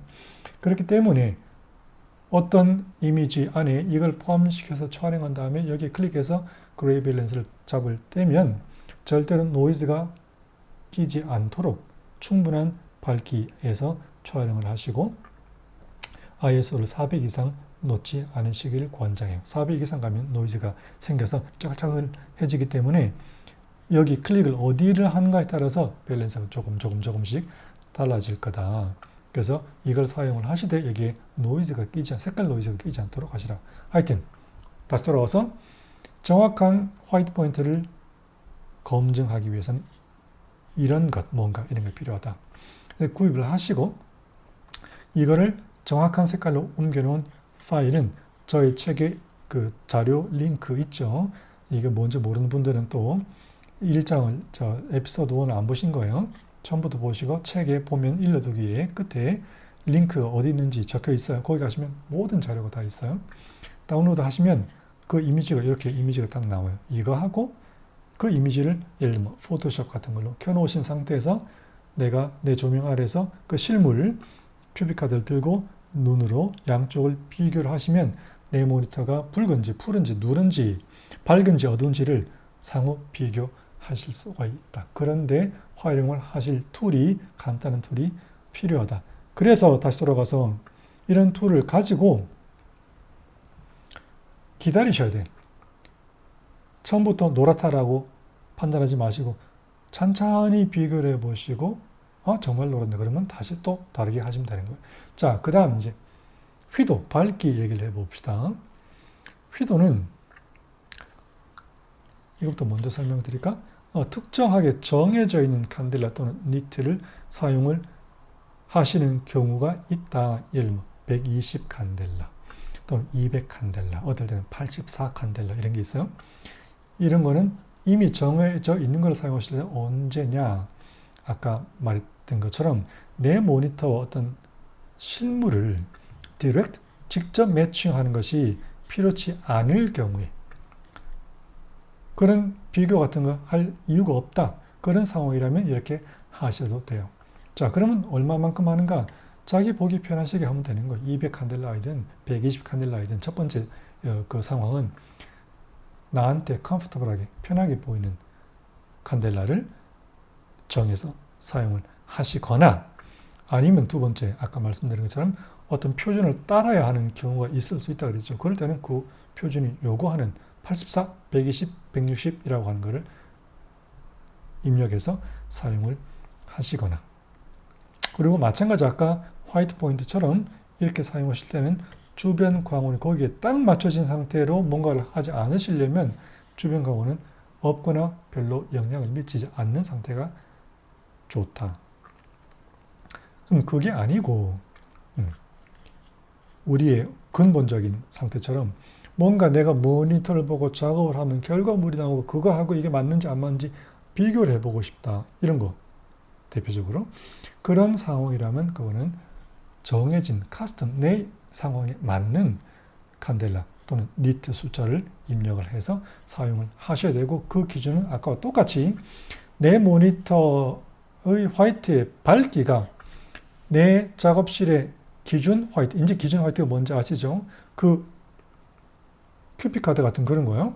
최소한 L95쯤 되는 화이트의 밝기와 시각적으로 역시 이거 제일 중요한 거 시각적으로 매칭되는 밝기를 찾아내야 한다는 거예요.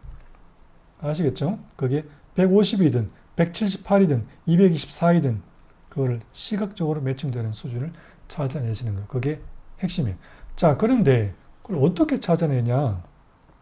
내가 내 모니터의 밝기를 변화시켜서 제일 맞는 걸 물론 찾아내도 되지만 물론 그것도 가능하지만 i1 뭐 이런 또는 i1 프로파일러 같은 소프트웨어가 있다면 이렇게도 하실 수가 있다. 거기 속에 들어가 보시면 내 주변 광원을 측정해서 이게 밝기가 얼마니까 럭스가 조도가 얼마니까 휘도는 얼마 하시면 되겠는데요 라고 나한테 제시하는 기능이 있어요. 바로 뒷 동영상에 나오니까 그거 보시면 돼요. 그걸 활용을 하셔도 되는데 여기도 또 마찬가지 색깔은 이런 것 때문에 쉬운 게 아니에요. 그거 그대로 쓰시면 안 돼요. 그거를 바꿔서 쓰실 수 있어야 돼요. 예를 들어 어떻게 말하는가? 내 프린트를 볼 어떤 또는 식물 대조해 볼 그 위치 표면에 있을 거 아니에요. 그 위치에서의 측정된 조도 일루미넌스라고 하는 것은 조도예요. 루미넌스는 휘도고 일루미넌스는 그 위치까지 빛이 얼마나 많이 도달하는가를 나타내는 것이고 단위는 럭스를 사용해요. 자, 측정을 했더니 만약에 조도가 900럭스라고 측정이 됐다고 쳐봐요. 그러면 900럭스라는 조도를 데이터를 가지고 있으면 나한테 그걸 가지고 맞는 휘도를 계산할 수가 있어요. 어떻게 계산하는가? 이 조도의 제곱근을 구하세요. 제가 그 계산하기 쉽도록 900을 한 거예요. 900의 제곱근은 30이지. 30 곱하기 30이 900이니까. 루트의 6.8을 곱하면 바로 그게 내가 사용할 칸델라가 되는 거예요. 그러니까 이 상태에서는 제곱근이 30이니까 6.8 곱하면 204 칸델라 이렇게 입력을 하시면 돼요. 아니면 그 i1 프로파일러 같은 제품은 또 측정하면 조도가 이렇기 때문에 칸델라는 휘도는 얼마나 하시면 좋겠다라고 또 휘도도 제시를 하거든요. 그 사용하시면 안 된다 그랬죠. 제시된 휘도에 40%를 더 하시는 거예요. 그래서 예를 들어서 i1 프로파일러가 나에게 150 칸델라가 좋겠어요 라고 하면 그거 사용하는 것이 아니라 거기에 1.4를 곱해서 210 칸델라를 사용을 하시면 돼요. 아시겠죠? 그러니까 그런 거에 도움을 받아서 내가 작업하는 환경에 맞는 정확한 휘도를 구해내는 방법이 있다. 그걸 뒤에 따라올 동영상에 보시면 실제로 나오니까 그렇게 활용을 하세요.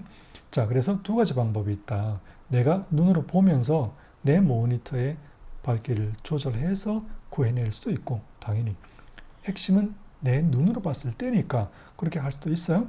그렇게 할 수도 있지만 좀 더 이렇게 근거 있게 하시려면 측정해서 하는 이런 두 가지 숫자를 바탕으로 한 휘도 구하는 방식도 있다는 것을 아시면 돼요. 거의 정확하게 하실 수가 있어요. 자, 마찬가지 아까 똑같은 경우죠. 새로운 조도가 휘도가 나왔으면 캘리브레이션 결과에 대해서 놀라지 마시고 적응하는 기간을 가지시라. 그것이 몇 분이 되었든 아까 보여드렸던 i1 큐피카드 101 같은 걸로 비교를 해가면서 정말로 이게 어두운가 또는 아직도 밝은가 하는 것을 비교하면서 나를 어댑트 순응시킬 그를 기회를 갖는 것이 절대로 필요하다는 거예요. 자, 그래서 전체적인 모니터 캘리브레이션의 과정을 전반 과정을 정리를 하면 이렇게 됩니다. 잘 보세요. 그 모니터인 그게 뭐 노트북이든 뭐든 간에 자동으로 뭔가를 밝기를 변화시키는 거 또는 요새 그 애플 같으면 트루톤이라고 하는 개념이 들어있죠. 이거는 자동으로 화이트 밸런스를 조절하는 거예요. 이런 모니터의 변화를 가져올 수 있는 모든 기능을 끄셔야 돼요. 첫 번째. 꺼야 돼요. 그 다음 에너지 세이버 같은 데 들어가시면 배터리에 들어가시면 배터리 부족하면 모니터를 조금 밝기를 어둡게 할게요. 이런 것들 있죠. 전부 다 모니터의 원래 상태가 그냥 나오도록 하셔야 된다는 거예요. 그래서 모든 그런 종류의 세팅들을 꺼야 된다. 그 다음 모니터를 최소한 10분 정도 가만히 켜두신 상태여야 한다. 그래야지 이제 제 궤도에 워밍업이 되기 때문에. 그 다음에 RGB 컨트롤, 컨트라스트 컨트롤 그런 거 컨트롤할 수 있는 것들이 보통 데스크탑 모니터는 많잖아요. 그런 것들은 그걸 손을 대서 조절을 해야 할 필요가 있을 수도 있어요. 그럼 미리 내 모니터는 어디에 들어가서 뭘 누르면 RGB가 바뀌고 컨트라스트가 바뀌고 브라이트니스 바뀌는지를 뭐랍니까? 미리 연습을 해서 준비를 해 두실 필요가 익숙하게 할 필요가 있다 그거예요. 필요할 때가 있어요. 그게. 자, 그걸 준비를 마친 다음에 이제 i1 프로파일러 같은 소프트웨어를 켜시고 아까 배운 그 휘도라든가 화이트 포인트라든가 감마 세팅을 하시고 측정을 하시고 그 다음에 프로파일을 생성하시고 그 다음에 잘 됐나 체크를 하신 이런 과정이 일반적인 전체 과정이다. 자, 그럼 케이스 바이 케이스를 제가 쭉 설명을 드릴게요. 여기에 지금 오렌지 색깔로 제가 딱 따로 떼어놓은 것은 모든 상황에 공통적으로 적용되는 거예요. 그러니까 그게 노트북이든 무슨 뭐 트루톤이 있든 없든 데스크탑 모니터이든 무슨 또 이따 설명할 ADC라는 게 뭐 지원이 되든 안 되든 뭐든 간에 이거는 모두 거기에 공통적으로 apply 하는 거고 거기에 더해서 추가적으로 케이스마다 제가 이거를 설명드리는 거다. 이거를 잊지 마세요. 이거는 추가 사항일 뿐이에요. 그러니까 모든 모니터 캘리브레이션은 이것이 바탕이다. 그게 뭐냐? 그 모니터가 노트북 혹은 데스크탑 모니터 뭐든지 어떤 특정한 상황에 놓여 있고 그 상황에서 정확한 디스플레이를 하고 싶을 경우에 그게 기본 가정이겠죠. 당연히. 그럴 때는 내가 지정한 커스텀 XY 화이트 포인트와 그 다음에 루미넌스 칸델라를 사용을 하셔야 된다. 그래서 그 각각에 맞는 주변 광 컨디션에 그 특정한 데에 딱 맞는 것이 필요할 때 어떤 경우에라도 어떤 모니터 종류라도 다 똑같이 적용되는 것이다. 그래서 XY가 0.5 얼마 얼마고 그 다음에 칸델라가 뭐 214고 이런 거를 이렇게 하시는 게 가장 기본이다. 그런 말이죠. 그럼 그걸 기본으로 깔고 이제 각각의 특성을 추가적으로 설명을 해 봅시다. 노트북 컴퓨터 같은 경우에 뭐 특별히 좋은 거 아니면 대부분 거기는 조절할 수 있는 게 밝기밖에 없죠. 브라이트니스 컨트롤밖에 없다. 그런 경우에 어떻게 하는가? 여기는 트루톤이라고 하는 화이트 밸런스를 자동으로 해주는 것이 없다는 뜻이니까 당연히 내가 목표로 하는 몇 가지 상황에 대한 XY 값으로 캘리브레이션을 서로 다르게 한 프로파일을 가지고 계셔야 돼요. 그래서 제가 아까 전형적으로 세 가지 옵션을 드렸죠. LED 환경에 가서 쓸 거, 산파전 형광등 광원에서 쓸 거, 그 다음에 뭐 5000 켈빈 기준 표준 광원 같은 데서 쓸 거 등등. 그걸 포함해서 여러 가지, 최소한 2가지 이상의 환경에 맞는 XY 값으로 캘리브레이션을 따로 해서 준비를 해 두셔야 되고, 그리고 화이트 포인트에 대해서는 이렇게 하시는 거예요. 두 번째, 브라이트니스는 그 모니터의 브라이트니스는 일단 최대로 두세요. 최대로 두신 다음에 캘리브레이션 소프트웨어에 들어갔을 때의 휘도의 세팅은 그냥 네이티브, 우리말로는 원시라고 하는 거예요. 원시란 말은 무슨 말인가 하면 지금 현재 모니터의 밝기를 바꾸지 말라는 거예요. 그러니까 모니터 자체의 밝기는 최대로 하시고 그걸 그대로 유지하고 그 상태에서 캘리브레이션을 한 프로파일들을 몇 가지 서로 다른 화이트 포인트별로 준비하시라 그런 뜻이에요. 그렇게 캘리브레이션을 하고 그 다음에 내가 가는 노트북은 들고 다니는 거니까 가는 환경에 맞는 밝기도 조절하시고 밝기가 자동으로 조절되면 자동으로 두시고 그 다음에 거기에 맞는 화이트 포인트를 나타내 줄 수 있는 프로파일을 선택해서 사용을 하시는 거예요. 그 다음 XDR 디스플레이가 들어있는 최근에 맥북 프로 같은 거 제외한 자동 밝기 조절과 트루톤 기능이 있는 노트북은 일단 브라이트니스는 아까처럼 최대로 놓으시고 트루톤 이런 거 다 물론 끄시고 그 다음에 캘리브레이션 소프트웨어에서 화이트 포인트도 휘도도 다 네이티브로 원시로 해서 바꾸지 말라고 설정하시고 그 다음에 캘리브레이션을 해서 프로파일을 만든 다음에 실제로 노트북을 가지고 다니실 때는 트루톤 그 다음에 오토 브라이트니스를 켜서 사용을 하세요. 그러면 거기에 내가 가는 환경에 맞는 밝기와 화이트 밸런스를 자동으로 인지해서 슥슥 바꿔줄 테니까 이 트루톤은 상당히 잘 작동하는 것으로 보여요. 그러나 오토 브라이트니스 컨트롤은 그다지 잘 작동하지 않기 때문에 이거를 체크를 해서 기능을 켜서 잘 되는 것 같으면 그렇게 하시고 잘 안 되는 것 같으면 자기가 손으로 조절을 하세요. 그 다음 이 두 개는 데스크탑 모니터에 관한 거예요. 그 말은 RGB 컨트롤, 브라이트니스 컨트라스트 컨트롤 다 되는 것들이고 나누어진 이유는 ADC라고 하는 Automatic Display Control이라는 게 지원되는가 안 되는가 하는 거예요. ADC라고 하는 건 무엇인가 하면 내가 원하는 휘도와 그 다음에 그 화이트 포인트를 이 캘리브레이션 소프트웨어가 스스로 모니터를 제어하면서 내가 뭘 건드리지 않더라도 자동으로 조절해 주는 기능을 ADC라고 하는 거예요. 편리하죠.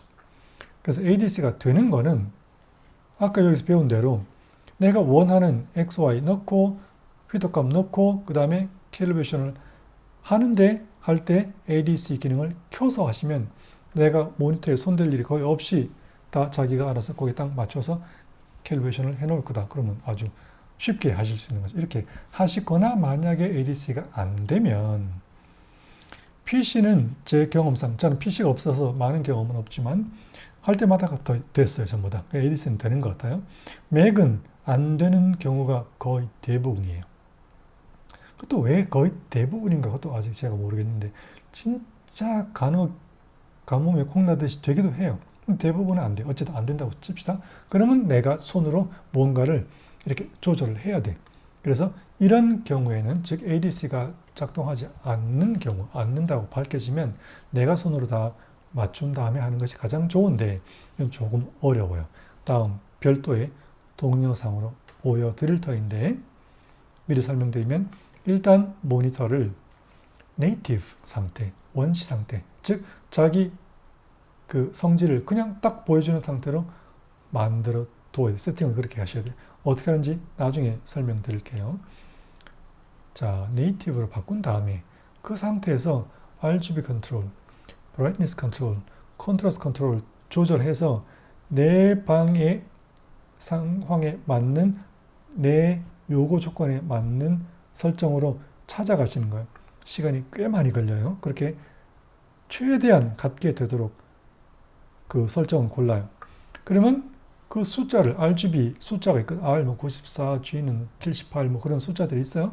브라이트니스는 무슨 뭐 85고 컨트라스트는 15고 이런 거 있거든요.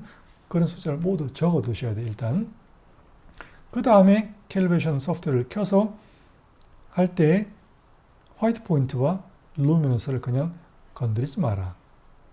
네이티브라고 설정을 하시는 거예요. 왜? 내가 이미 거의 가깝게 했으니까.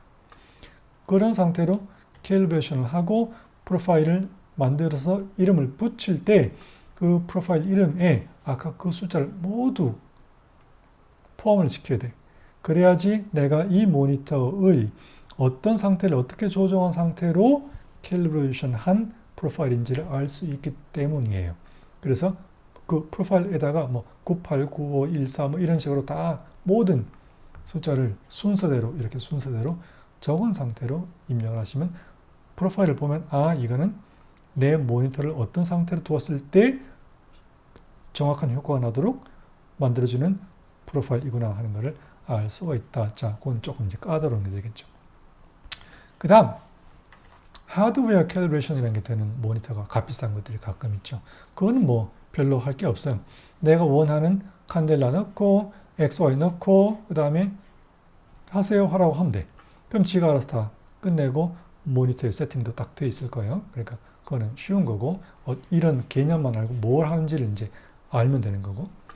그 다음 제가 이 강의 시작되기 직전에 한글로 한번, 자 우리말로 한번, 그 다음에 영어로 한번 그 리퀴드 레티나 XDR 디스플레이에 대해서 올린 동영상이 2개 있으니까 그걸 골라서 보시는데요. 이 모니터는 지금 우리가 설명하는 일반적인 이런 캘리브레이터, i1 무슨 뭐 스파이더 이런 거 있죠. 이런 걸로 캘리브레이션 하실 수 없어요. 하실 수 없으나 어떻게는 하실 수 있는가 하면 그냥 내가 원하는 숫자만 입력하시면 캘리브레이션이 돼요. 그 효과가 나온단 말이지. 그러니까 좋은 점이 있는 거죠. 캘리브레이터 자체가 어떤 의미에서 필요 없다는 거예요. 필요 없다는 거는 있어도 할 수 없다는 거 사실은. 내가 원하는 숫자를 알면 넣으면 된다는 거지. 칸델라도 넣고 XY도 넣고 그러면 호이탁 나온다. 그런데 이걸 잘 봐야 돼. 문제가 뭐냐. 그 모니터가 처음부터 내가 입력하는 그 칸델라와 입력하는 XY를 정확하게 표현하지도 않을 뿐더러 물론 뭐 실사용하는데 아무 문제 없을 정도로 그 정도는 정확하게 하지만 두 번째, 그것보다 더 중요한 문제는 모니터가 상태가 가만히 있지 않아요. 어떻게 가만히 있지 않는지 바로 다음 페이지에서 제가 보여드릴게요. 계속 드리프트, 달라진다는 거예요. 따라서 내가 입력하는 숫자를 계속 업데이트를 해야지 같은 효과를 내가 볼 수 있다 하는 것을 잊지 마셔야 돼요. 어떻게 달라지는가? 잘 보세요. 제가 작년 말에 구입했던 맥북 프로 16인치 리퀴드 레티나 XDR 디스플레이가 있는 아주 훌륭한 디스플레이가 있는 이거 지난 딱 8개월 동안 어떤 일이 발생했을까 잘 봅시다. 2021년 12월 15일 날 제가 측정했어요. 타겟, 즉 입력한 거 이게. 내가 이걸 원해라고 입력한 게 타겟이에요. X는 0.332, Y는 0.342, 그 다음에 밝기는 135 칸델라를 맞춰줘 라고 했더니 그날 뭐라고 나오는가? 실제로 나온 거, achieved는 실제로 나온 게 X는 0.330이고 Y는 0.340이고 밝기는 190 칸델라가 나왔어요. 그러니까 차이는 X가 0.002 준 상태로 나왔고 y도 0.002 준 상태로 나왔고 밝기는 오히려 5가 더해서 나왔죠. 그러니까 정확하진 않지만 뭐 이 정도면 충분히 정확하다 이렇게 보는 거예요. 그런데 8개월이 지났어요. 며칠 전에 똑같은 타겟을 줬어요. 측정해봤어. 어떻게 됐냐. 모니터가 드리프트 달라졌거든. 그것도 8개월 동안에. x가 0.3297이 되었고 0.342에 대해서 y는 0.337이 되었어요. 그 다음에 185 칸델라를 내라 라고 했더니 실제 밝기는 158로 떨어져 있단 말이지. 그 많은 차이가 어떻게 됐어요? x는 거의 똑같은 차이를 보이는데 그죠? 0.002가 줄었죠. 준 상태. 즉 이때와 같다는 거예요. y는 그런데 0.002가 줄었었는데 원래는 지금은 0.005가 줄었다. 0.005면 눈에 띄는 거예요. xy 값이 0.002 차이부터 우리는 누구라도 대부분 차이가 있다라고 인지할 수 있는 값이에요. 0.001은 거의 알기가 쉽지 않고 0.002부터는 알 수 있는 값이에요. 0.005는 당연히 알 수 있는 거죠.